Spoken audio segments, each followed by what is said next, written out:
اچھا، دوسرا آپ نے کہا ہے کہ مجھے غصہ بہت آتا ہے، اور میں نے آپ سے پوچھا کہ غصہ کیوں آتا ہے، تو آپ نے کہا جی ایسی بغیر وجہ کے غصہ آ جاتا ہے۔ غصہ ایک سمٹم ہے، یہ بیماری نہیں ہے۔ غصہ ایک سایہ ہے، یہ اصل حقیقت نہیں ہے۔ جو اصل حقیقت ہے، جب تک آپ اس کا علاج نہیں کریں گے نا تو آپ کو غصہ نہیں جائے گا۔ غصے کی میں سب سے پہلے دیکھنے کی بات یہ ہے کہ غصہ اس شخص کو آتا ہے جس کی کیپیسٹی نہ ہو۔ اب یہ حالات ہیں نا سارے، اس کمرے میں ایک حالات ہیں، فرض کریں یہ ریاض صاحب کسی بات پہ مجھ سے ناراض ہو جائیں، میرے بیٹوں کی طرح ہے، آپ کے ایک اکھڑا ہوا ماحول یہاں ڈیولپ ہو جائے، اگر تو یہ حالات میرے قابو میں ہوں گے نا تو مجھے غصہ نہیں آئے گا، اور اگر حالات میرے قابو میں نہ ہوئے تو مجھے غصہ آئے گا۔ اب آپ کہتے ہیں میری بیوی میرا کہنا نہیں مانتی، آپ نہیں کہتے، میں کوئی بھی کہتا ہے میرے بچے میرا کہنا نہیں مانتے، دکاندار میں میرے ملازم کہنا نہیں مانتے، اگر آپ کو ان کو ہینڈل کرنا آتا ہے نا پھر آپ کو غصہ نہیں آئے گا، اور اگر آپ کو ہینڈل کرنا نہیں آتا پھر آپ کو غصہ آئے گا۔ میری بات سمجھ رہے ہیں؟ لہٰذا سب سے پہلے آپ یہ دیکھیں کہ آپ کی کس کس چیز میں کیپیسٹی میں کمی ہے۔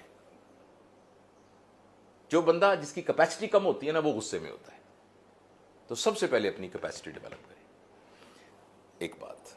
دوسری بات یہ ہے، غصہ اس شخص کو آتا ہے جو اپنے آپ کو کچھ سمجھتا ہے، اصلی والا نہیں، جعلی سمجھ رہا ہوتا ہے۔ اصلی والا جو اپنے آپ کو سمجھ رہا ہوتا ہے اس کو نہیں غصہ آتا۔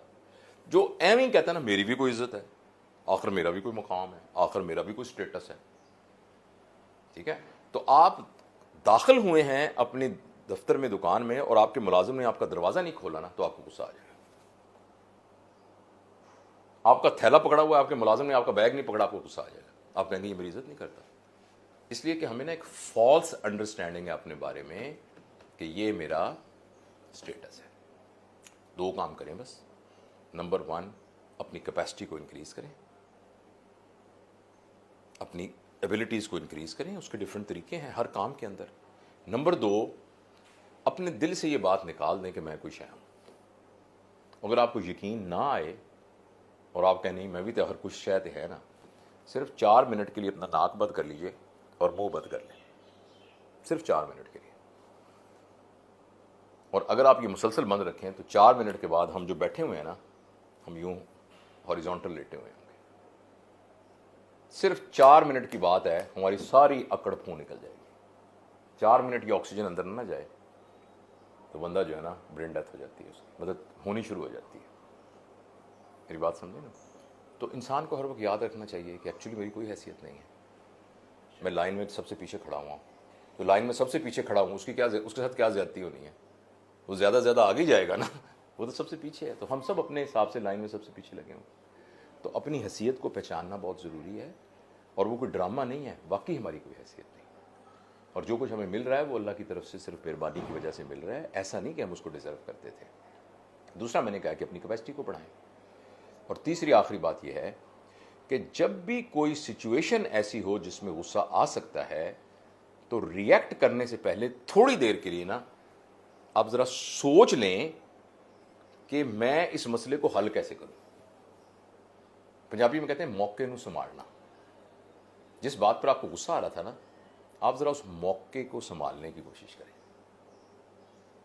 ہمارے بہت پیارے دوست ہیں، جی ایک منٹ، ہمارے ایک نا بہت پیارے دوست ہیں، ہمارے بڑے بھائی پروفیسر ہارون خورشید پاشا، وہ بتا رہے تھے کہ ایک دفعہ نا حسین گائی میں، ملتان میں، بڑی تنگ گلیاں، ایسے تنگ گلیاں، تو اوپر کی ایک منزل میں نا کوئی سیمنٹ کا کام ہو رہا تھا، تو ایک بندہ یوں جا رہا تھا تو آگے سے نا سیمنٹ کی ایک بوری گری، سیمنٹ پتھر ہوتا ہے پورا، وہ جہاں وہ تھا نا اس کے بالکل سامنے آ کے ٹھوک کر کے نیچے گری ایسے زور سے، اب اس نے یوں کر کے دیکھا اگر وہ 1-2 سیکنڈ آگے پیچھے ہو جاتا تو اس کے سر پہ گرتی تو مر جاتا وہ۔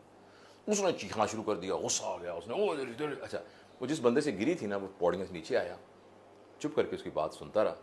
اس کے چیخنے چلانے میں ذرا تھوڑا سا وقفہ آیا تو اس نے کہا ان کو، کہنے لگا بھائی جان دسو ہن مکنا کیویں ہے؟ میری بات سمجھے؟ اب مجھے بتائیں کہ اس بات کو ختم کیسے کریں؟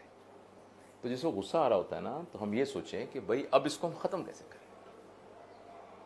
تو یہ چھوٹی چھوٹی باتیں ان پہ آپ غور کریں، ٹھیک؟ اوکے۔